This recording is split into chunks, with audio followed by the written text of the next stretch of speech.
Hello everyone, स्वागत है आप सभी बच्चों का इजी प्रैप पर। एक बार फिर से उम्मीद कर रहे हैं आप सब बच्चों की तैयारी बहुत ही जबरदस्त चल रही होगी।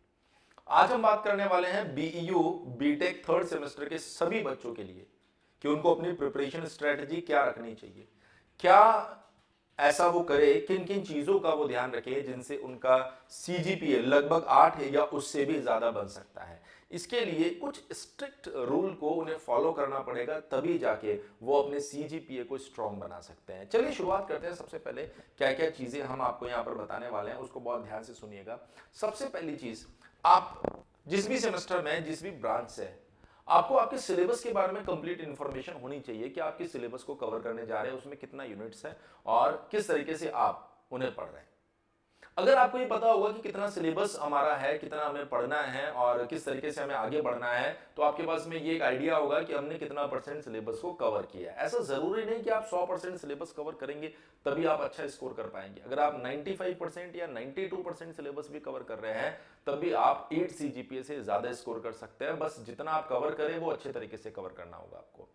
उसके बाद में आप सभी बच्चों की बहुत सारी डिटेल्ड लाइव क्लासेस चल रही है एप्लीकेशन के ऊपर। मतलब जो सिलेबस है ना, उसको एक बार अच्छे से लाइव क्लासेस, या मान लीजिए कि आप लाइव नहीं भी पढ़ पाते, आप उसको रिकॉर्डेड फॉर्मेट में पढ़ पाते हैं ना, तो आप वैसे पढ़िए, पर उनको अच्छे से एक बार पढ़ना पड़ेगा।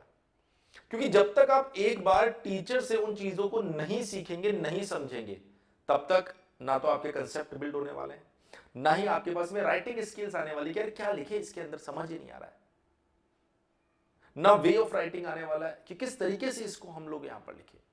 इसलिए जरूरी है कि जो आपका सिलेबस है उसको एक बार आप सही तरीके से पढ़िए।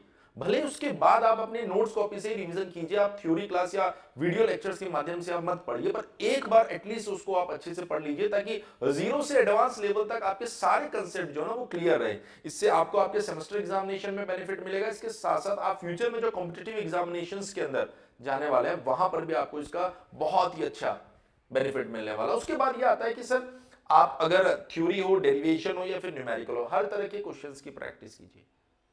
जब क्लासेस में सर थ्योरी पढ़ाते हैं तो आप क्लास खत्म होने के बाद जिस भी दिन आपके पास में समय रहे, आप एक पेज लीजिए और उसके ऊपर कोई भी टॉपिक लेके उसको एक्सप्लेन करना शुरू कीजिए।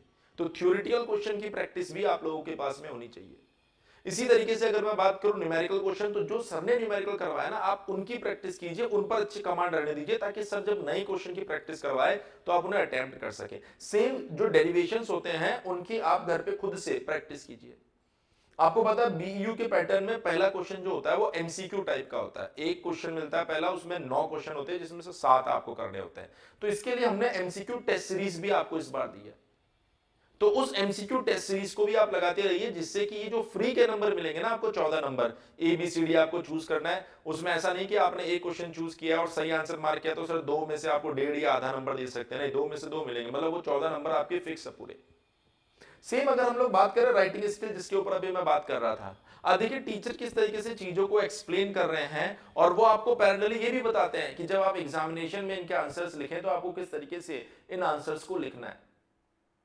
जब आप उन सब चीजों को अच्छे से सीखेंगे तो आपको लिखने की आदत पड़ेगी कि किस तरीके से लिखा जाता है। बहुत सी बार बच्चा क्या करता है, पीडीएफ को सेव कर लेता है एप्लीकेशन में या मोबाइल में, तो हम उनको बोलते हैं कि सेव मत करो बेटा, ये मेहनत करने की उम्र है। आप नोट्स बनाइए, फ्यूचर में वो नोट्स आपके काम आएंगे, तो वहां से आपकी राइटिंग स्किल्स डेवलप होगी और उसके बाद में आपका प्रेजेंटेशन। मैंने बहुत सारी ऐसी कॉपियां देखी जहां पर बच्चा एक डायग्राम बनाता है, फिर ऐसे एरो, आड़े टेढ़े एरो खींच के सारे पॉइंट्स बताता है कि किसको क्या बोला जा रहा है। अगर आप उसको बेस्ट तरीके से रिप्रेजेंट करना सीख जाएंगे तो फिर थ्योरेटिकल क्वेश्चन और डेरिवेशन टाइप के क्वेश्चन में आपके मार्क्स कटेंगे नहीं। दो चीजें बहुत जरूरी है कि आपको सब कुछ आना और कॉपी में ऐसे लिखना कि चेक करने वाले को पता चल जाए कि आपको सब कुछ आता है, तब जाके मार्क्स मिलेंगे। आपको सब कुछ आता है पर आप कॉपी में ऐसा लिख रहे हैं जिससे सामने वाले को लग रहा है कि यार इसको कुछ भी नहीं आता है, इतना गंदे तरीके से इसने रिप्रेजेंट किया है। आप समझिए कि अगर आपको इंग्लिश में वर्ड लिख रहे हैं, अगर आपको उसकी स्पेलिंग नहीं आती ना, तो आप बहुत गंदी राइटिंग में उसको लिखेंगे ताकि सामने वाले को पता ना चले कि यार इसने क्या लिखा है। और ऐसा ही क्वेश्चंस में होता है। अगर आपको सब कुछ आएगा ना तो आपका प्रेजेंटेशन बहुत बढ़िया हो जाएगा ऑटोमेटिकली। अगर आपको नहीं आएगा ना तो आपका प्रेजेंटेशन खराब होता चला जाएगा। इसलिए ध्यान रखिएगा कि ये सारी चीजें अगर आप अपनी पढ़ाई के साथ साथ करते रहेंगे ना, तो अगर आप 6 सीजीपीए ला रहे होंगे ना तो वो ऑटोमेटिकली 7.5 और 8 तक चला जाएगा। अगर आप 7 ला रहे होंगे तो वो 8 क्रॉस कर जाएगा ऑटोमेटिकली।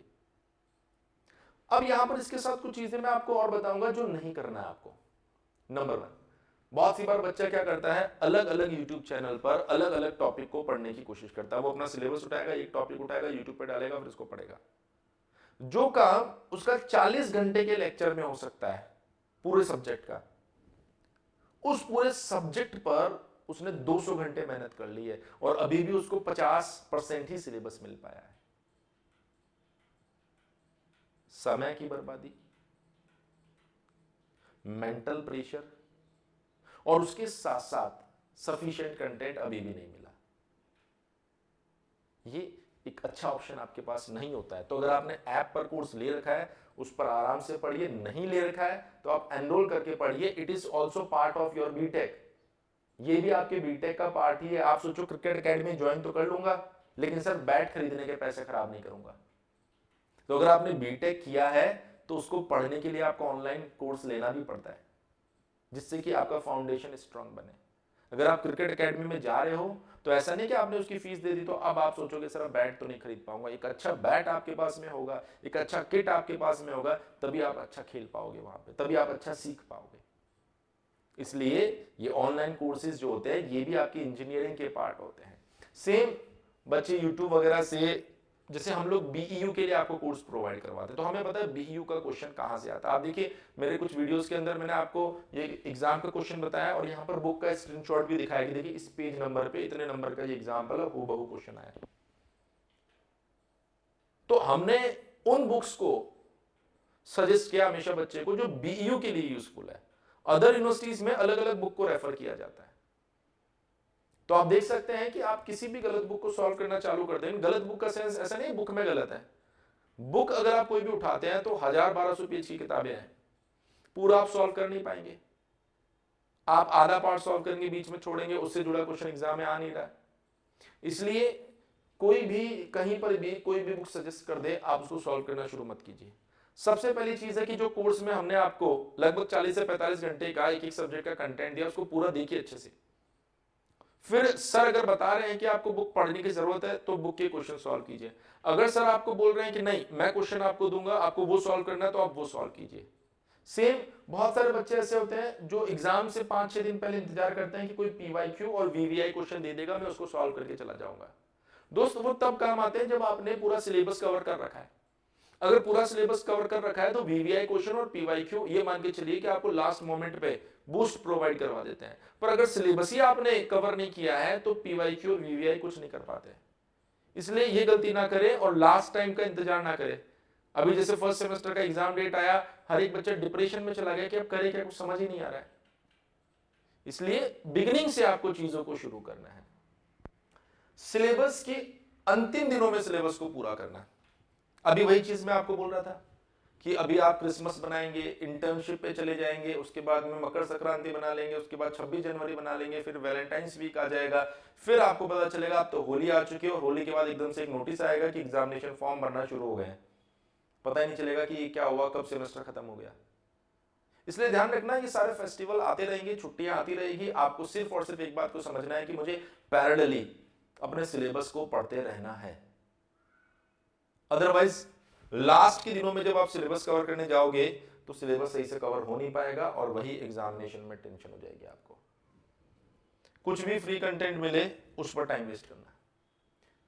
अलग अलग टेलीग्राम में हम देखते हैं कि इस यूनिवर्सिटी से जुड़ा कंटेंट हम देंगे, इस एप्लीकेशन की वीडियो हमसे ले लो। बहुत सारे बच्चों के टेलीग्राम वगैरह हैक हो जाते हैं, फिर उसमें इररिलेवेंट वीडियोस इधर उधर शेयर होते हैं, क्योंकि कोई भी लिंक आता है हम क्लिक कर लेते हैं।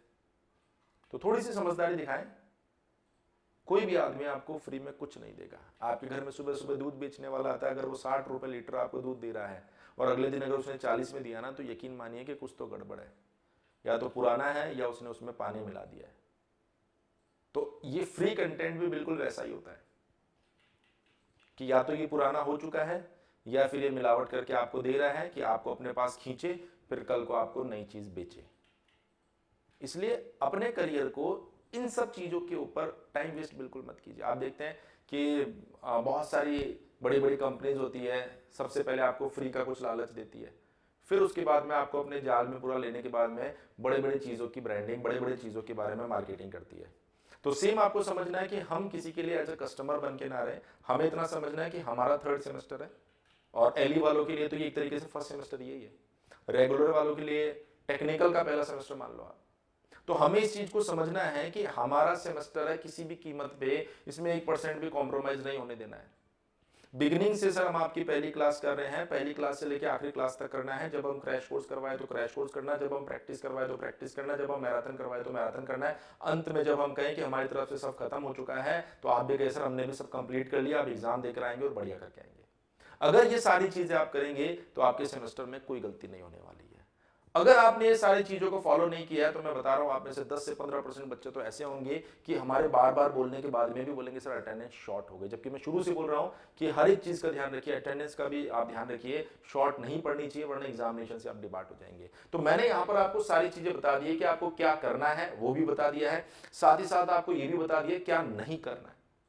इन सब चीजों का ध्यान रखिए। और इसके साथ ही वो बच्चे जो अभी तक उम्मीद बैच से जुड़े नहीं है उनको भी मैं बता देता हूं, उम्मीद बैच इजी प्रेप एप्लीकेशन पर अवेलेबल है और 3 फॉर्मेट में अवेलेबल है। अगर आप सिर्फ थर्ड सेमेस्टर का बैच लेना चाहते हैं तो वो 2,999 की जगह आपको 1,999 में मिल रहा है। अभी एप्लीकेशन पर विक्ट्री सेलिब्रेशन चल रहा है तो उसके अंदर ये 1,999 पर भी एडिशनल डिस्काउंट चल रहा है। 1739 रुपए में पूरा बैच मिल रहा है, जिसमें आपको लाइव क्लासेस के साथ साथ exam booster batch, MCQ test series और वीवीआई क्वेश्चन सब कुछ मिल रहा है। अगर आप थर्ड प्लस फोर्थ सेमेस्टर का बैच लेते हैं तो 4,999 की जगह ये 3,499 में मिल रहा है। और इस विक्ट्री सेलिब्रेशन के अंदर आपको ये 2,899 2899 रुपए में मिल रहा है सिर्फ। इसमें अभी थर्ड सेमेस्टर चलेगा, जब आप फोर्थ में आ जाओगे तो इसी बैच में फोर्थ सेमेस्टर चालू हो जाएगा। अगर आप थर्ड टू सिक्स लेते हैं तो 9,999 रुपए का बैच 5,999 रुपए में मिल रहा है और इसी विक्ट्री सेलिब्रेशन में ये 4,999 रुपए में मिल रहा है। जैसे जैसे आप आगे के सेमेस्टर में जाओगे इस बैच में, वैसे वैसे आगे के सेमेस्टर ऑटोमेटिकली ऐड होते चले जाएंगे। तो आपको करना क्या है, इसके लिए इजी प्रेप एप्लीकेशन को डाउनलोड करना है और वहां से आप उम्मीद बैच में एनरोलमेंट कर सकते हैं। कोई भी दिक्कत अगर आपको आती है तो आप देख सकते हैं यहाँ पर हमारा हेल्पलाइन नंबर लिखा हुआ है 7014639318। इस पर आप कॉल कीजिए और अपने क्वेरीज को क्लियर कर लीजिए। आज की इस वीडियो में इतना ही, जल्दी आप लोगों से मिलेंगे नेक्स्ट वीडियो में कुछ और इंफॉर्मेटिव सेशन के साथ। तब तक के लिए बने रहिए easy prep semester YouTube channel के साथ। Thank you so much.